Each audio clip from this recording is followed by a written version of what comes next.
প্রিয় দর্শক, আসসালামু আলাইকুম। আমি এখন আছি অ্যাগ্রোয়ানের ফার্ম হাউস গাজীপুর শাখায়। এখানে বিভিন্ন ধরনের চারা উৎপাদিত হচ্ছে। আপনারা দেখতে পাচ্ছেন চারার শেড।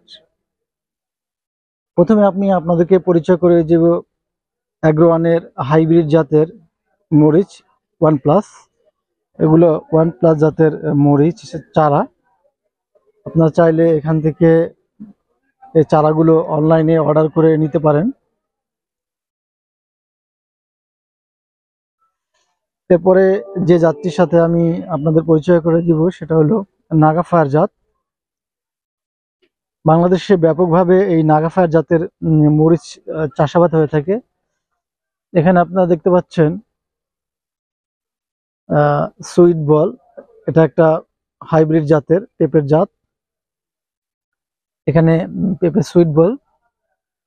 এরপরে আপনারা দেখছেন আরো একটি হাইব্রিড জাতের মরিচের চারার শেড, এটা হলো ধূমকেতু।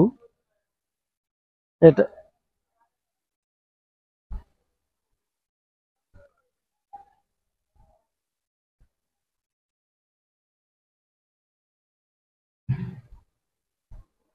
এরপর আপনারা যে দেখতে পাচ্ছেন যে শেডটি, সেটি হলো রেড কিং জাতের পেঁপে। এটি একটি পেঁপের হাইব্রিড জাত। এরপরে যেটি রয়েছে বিগ বস বেগুন। এই বেগুনটি সচরাচর 2 থেকে 300 গ্রাম বা কখনো কখনো তার চেয়ে বেশি হয়ে থাকে। এরপরে আমি আপনাদেরকে দেখাবো সুইট বল পেঁপে।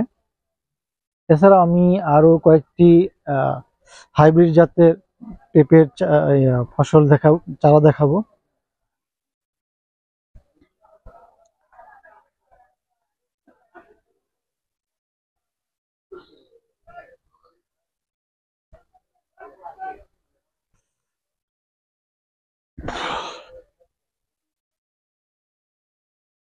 এটা হলো কিউট লেডি। বাংলাদেশে বাণিজ্যিকভাবে প্রচুর পরিমাণে এই কিউট লেডির চাষ হয়ে থাকে। এরপরে আপনাদেরকে দেখাচ্ছি আরেকটি চারা, সেটা হলো স্মার্ট বয় তরমুজ। যারা তরমুজ চাষ করতে পারেন তারা স্মার্ট বয় এই তরমুজের এটি করতে পারেন। এর পাশে রয়েছে আরেকটি করলার জাত, ছক্কা সুপার নামে করলার জাত।